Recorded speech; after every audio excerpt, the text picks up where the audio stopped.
Olá, meus irmãos. A paz do Mestre Jesus esteja com todos vocês.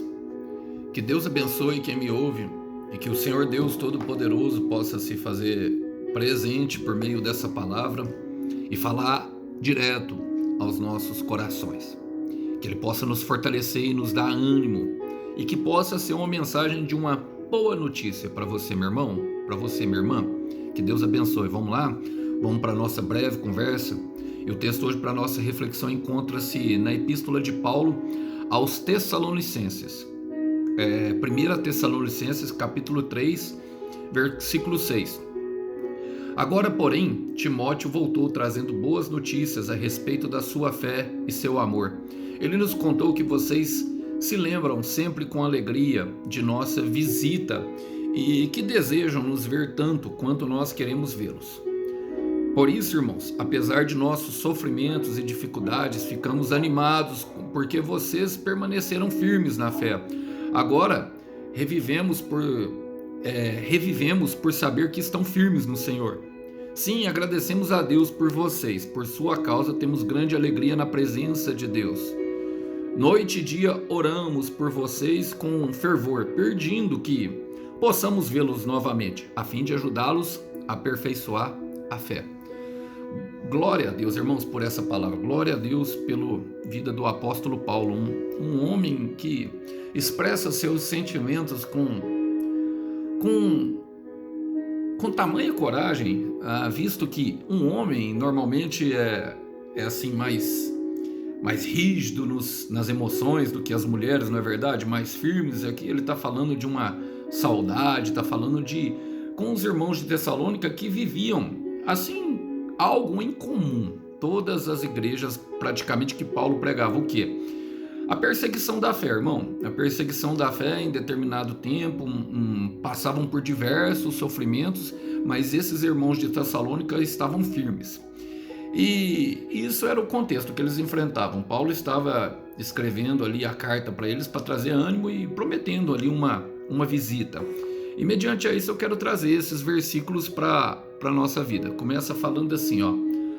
Agora, porém, Timóteo voltou trazendo boas notícias a respeito da sua fé e seu amor. Glória a Deus, irmãos. Quantas pessoas têm precisado de uma boa notícia, não é verdade? Quantas pessoas têm vivido tempos de escassez, provação, privação, um deserto que parece que não tem fim. Mas a boa notícia, ela sempre traz um ânimo novo ao coração. O Evangelho, a palavra de Deus, Evangelho significa isso, boas notícias. Nós vemos isso em Marcos 1,15, quando o Senhor Jesus fala, de fato, o tempo prometido chegou. Arrependam-se, creiam nas boas novas. Boas novas é boas notícias. Creiam nas promessas de Deus. E é isso que Paulo está falando aqui, ó. Voltou trazendo boas notícias a respeito da sua fé e do seu amor. Agora, uma boa notícia, ela sempre vai vir carregada, meu irmão, com uma história de fé e amor, de superação, de determinação, a qual nós possamos perceber que há amor envolvido. E isso faz parte da essência de Deus, irmão. Isso faz parte da essência da história que Ele tem construída em nós. Em Jeremias 29:11 ele fala, pois eu bem sei os pensamentos que eu tenho sobre vocês. São pensamentos de dar paz e esperança, e um futuro a qual vocês esperam, paz e prosperidade. Paz e prosperidade seja sobre a sua família, meu irmão. Paz e prosperidade seja sobre a sua família, minha irmã. É o que eu desejo. Embora os sofrimentos eles façam parte da caminhada. E é isso que ele vai falar. Ele fala assim, ó.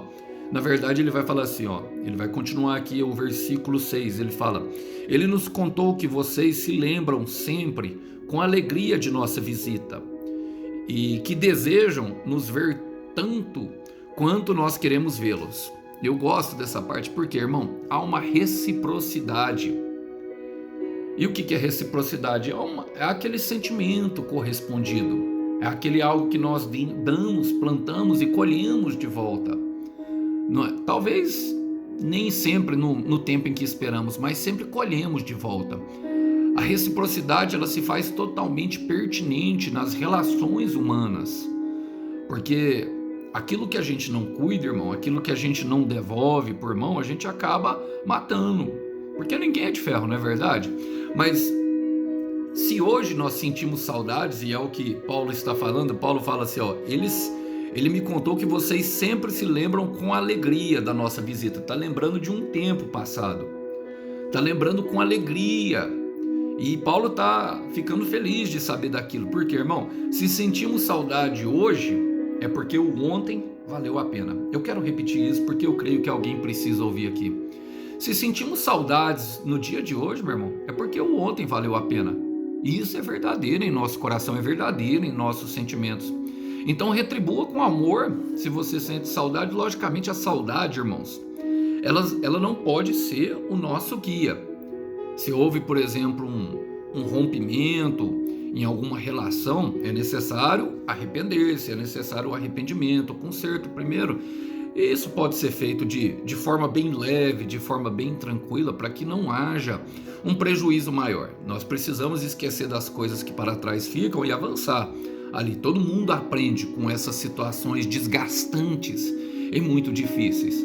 Mas a saudade, ela é real dentro do peito de muitos. Nós vimos isso na pandemia, eu falei isso em outro vídeo, e vou falar novamente. Sentimos muita falta de abraço nessa pandemia, vemos a falta que às vezes um abraço faz, às vezes até um abraço específico, não é verdade? Aquele abraço caloroso que é capaz de completar e encher o nosso peito de fé e amor. Eu gosto quando Jesus fala para os discípulos em João 16, versículo 22, ele fala assim, ocorre com vocês. Agora vocês sentem tristeza, porém eu os verei outra vez, no futuro.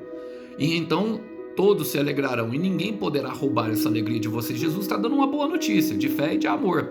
Por quê? Ele tinha acabado de falar para os discípulos que tinha chegado o tempo dele subir ao madeiro. E está dando essa palavra exatamente nesse momento. Aí a alegria que eles estavam falando era justamente de Cristo em nós, a esperança da glória. Então muitas vezes um abraço vai fazer falta e Paulo está combinando justamente ali aquele encontro. Olha, no versículo 7 ele fala, por isso, irmãos, apesar de nossos sofrimentos e dificuldades, ficamos animados por vocês permanecerem firmes na fé. Irmão, Paulo estava passando...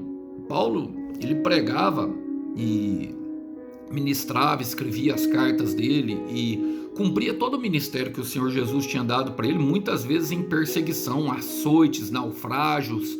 A lista dos leves e momentâneos sofrimentos que ele fala em 2 Coríntios capítulo 4, versículo 16, é essa, irmão, é naufrágio, é cobra picando, é açoite, é prisão, é perseguição por ser cristão, são assim, perto, irmãos, eu nem, sabe, eu sei que cada sofrimento dentro de cada coração, às vezes pode ser uma coisa simples, mas de tanto pingar ali naquele balde, a gente acaba transbordando. A gente não precisa ser forte o tempo todo, não é verdade?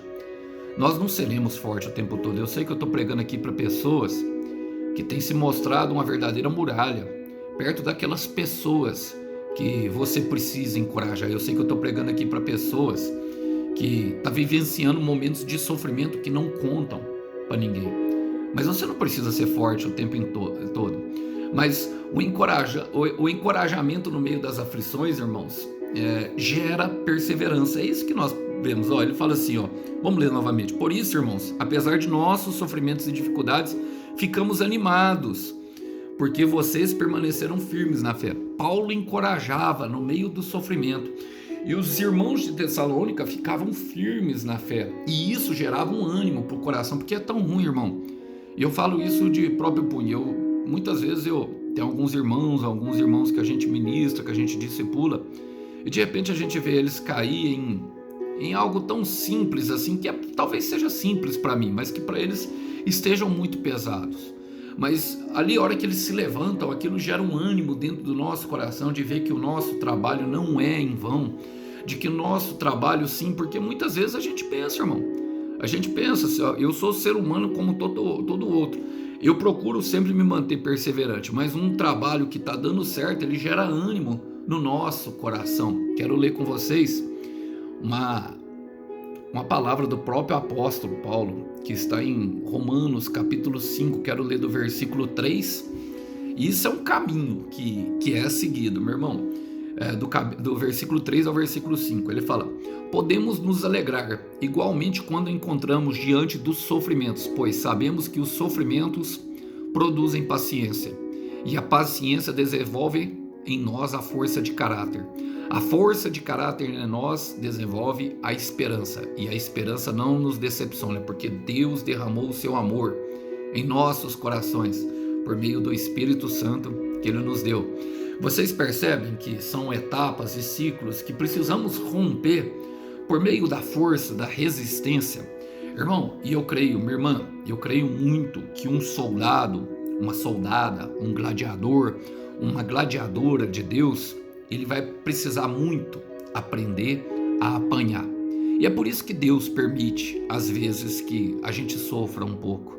Por quê? Porque os sofrimentos produzem paciência. A paciência produz em nós um caráter aprovado. O caráter aprovado desenvolve em nós a esperança. A esperança, ela vem por meio do derramamento do Espírito Santo com o seu amor, de que as coisas vão chegar aonde Deus prometeu, a um futuro de paz e esperança e promessas cumpridas ao nosso coração. E é o que Paulo está falando. Paulo está animado com um encontro que vai haver ali na frente. Por quê? Porque ele está cheio do Espírito Santo de ver que aquele trabalho não foi em vão. E no versículo 8 ele fala: agora revivemos por saber que estão firmes no Senhor. Houve um renovo, irmão. Reviver é ressurgir, é ressuscitar. Quantas vezes nos sentimos mortos? Quantas vezes sentimos a falência das nossas forças? Quantas vezes pensamos que não vamos mais conseguir? Quantas vezes pensamos que de fato chegamos ao nosso fim?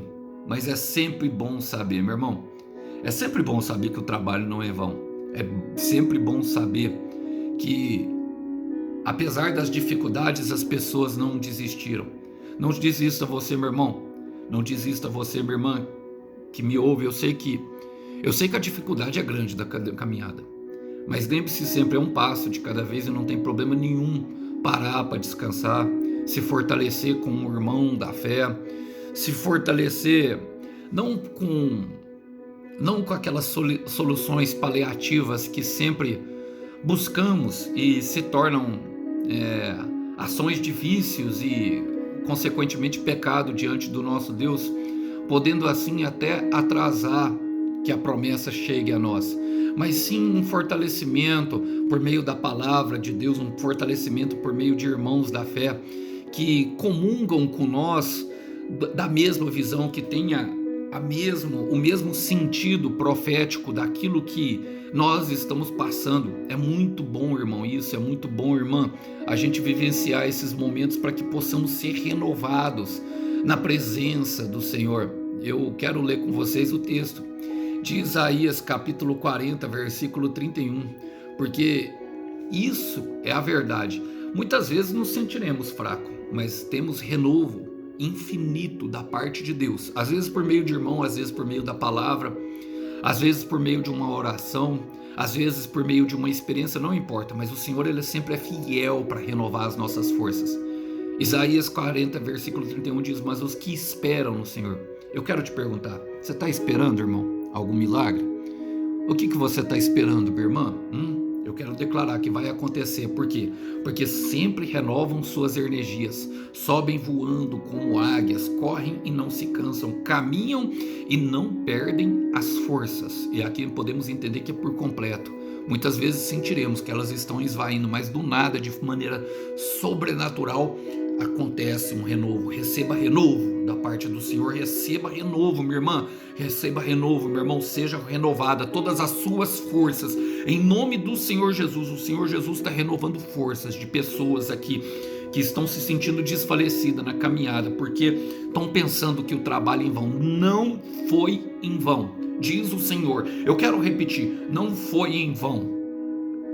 Não foi em vão. Não deixa Satanás mentir, não. Seja repreendido todo pensamento mal. Receba forças, tudo aquilo que tem tentado te parar. Receba forças em nome do Senhor Jesus. Porque, irmão, Paulo fala: olha, assim agradecemos a Deus por vocês. Por sua causa temos a grande alegria na presença de Deus. Por quê, irmão? Porque mesmo Paulo à distância, mesmo Paulo não tendo um contato físico, a qual era acalorado, que ele queria muito ter com aquelas pessoas ali, muitas vezes nós oramos para pessoas, não é verdade, que há muito tempo não vemos. Muitas vezes é assim, irmão. Por quê? E ficamos preocupados, irmão. Nosso coração sangra com das pessoas que nós intercedemos. Nós sentimos o peso espiritual. Os intercessores e profetas sabem do que eu estou falando.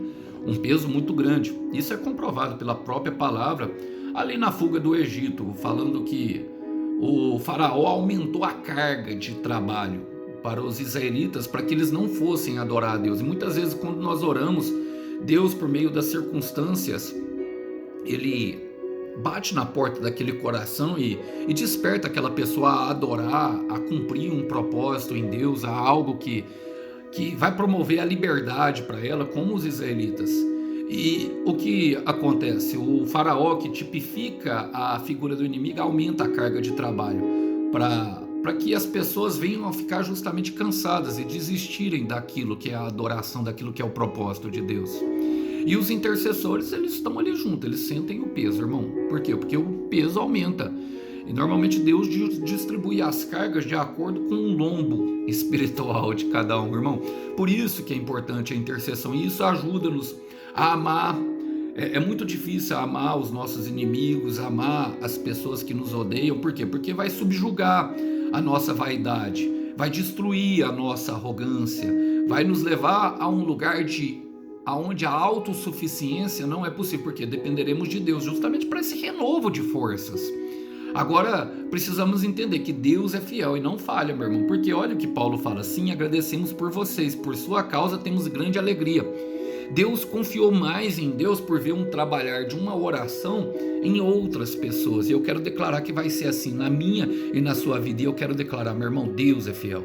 Deus sempre foi fiel e sempre será fiel. Então não pare de orar, não pare de pedir, porque Ele não falha. Jesus é a esperança mais viva, Ele é a canção mais viva, Ele é a esperança que não falha, Ele é rei, Ele tem toda a autoridade. E se Ele está permitindo o cansaço, é porque tem motivo, é porque tem propósito. Se Ele está permitindo a dor, é porque está te aperfeiçoando em amor. E nesse tempo entendemos que para amar é necessário ter coragem, mas Deus é fiel, sempre foi, é e sempre será. Ele não falha. Não há promessa que não se cumpra. Em Salmos 28, versículo 7, diz o seguinte: o Senhor é a minha força, o escudo que me protege de qualquer perigo. Nele eu confio de todo o meu coração, dele recebo ajuda. Por isso estou cheio de alegria e louvarei o Senhor com todas as minhas canções. Louvarei o Senhor com todas as minhas canções. Deus de promessas, Deus de milagres, luz na escuridão, esse é o meu Deus, esse é o meu Deus. É o teu Deus, meu irmão, é o teu Deus, minha irmã. Caminho no deserto, luz na escuridão. Caminho no deserto, luz na escuridão. Vai raiar, vai raiar. E quero partir por final, porque fala: noite e dia, oramos por vocês. Noite e dias, quem aí está orando? Dia e noite, por alguém. Fala muito ao coração, né? Mexe lá no interior, não é verdade? No íntimo do nosso ser, aonde só Ele conhece, não é verdade? Fala assim: noite e dia oramos por vocês, com fervor, pedindo que possamos vê-los novamente, a fim de ajudá-los e aperfeiçoar na fé. Tem uma finalidade, irmão. O que? Paulo sabe que vai haver um aperfeiçoamento ali nesse encontro. E o aperfeiçoamento gera crescimento. Agora, eu gosto, por quê? Porque ele tem a certeza, a convicção. Filipenses 1,6, ele fala: estou convencido que aquele que começou a boa obra em sua vida há de terminá-la. E homens que andam com Deus têm convencimentos. Por quê? Porque conseguem ver um futuro. Ele foi até o futuro e voltou de lá para contar como é. E aqui é o caso, está contando. Então eu creio que Deus vai promover encontros, eu creio que Deus vai promover aperfeiçoamentos que precisam ser executados. Eu creio que Deus vai promover arrependimentos e encontros de conserto. Eu creio que Deus vai promover encontros de amor e de fé. Eu creio. Um encontro de fé marcado e traçado na eternidade. Eu quero repetir para que entre em teu coração. Um encontro de fé marcado e traçado na eternidade, traçado pelo próprio Deus, com a finalidade de ajudar, com a finalidade de aperfeiçoar e com a finalidade também de matar a saudade, não é verdade, irmãos? Então saiba, não desista, porque o Senhor sabe de tudo que você está passando, o Senhor sabe como o seu coração está, e no tempo certo isso ocorrerá. E eu quero terminar declarando essa palavra para você. Salmo 126, versículo 5 diz que quem planta chorando colherá as espigas com canto de alegria. No mesmo caminho que você passará chorando, é o caminho que as pessoas passarão, te verão passar novamente, só que agora com um sorriso no rosto que contagiará a muitos. E tudo que foi declarado, eu tenho plena convicção, se cumprirá. Saiba que o Cordeiro tem a recompensa para o teu sacrifício, portanto não desista, não desista. Queria deixar essa mensagem para vocês, meus irmãos, que vocês possam ficar com essa breve mensagem. Até uma próxima. A paz do Mestre. Tchau, tchau!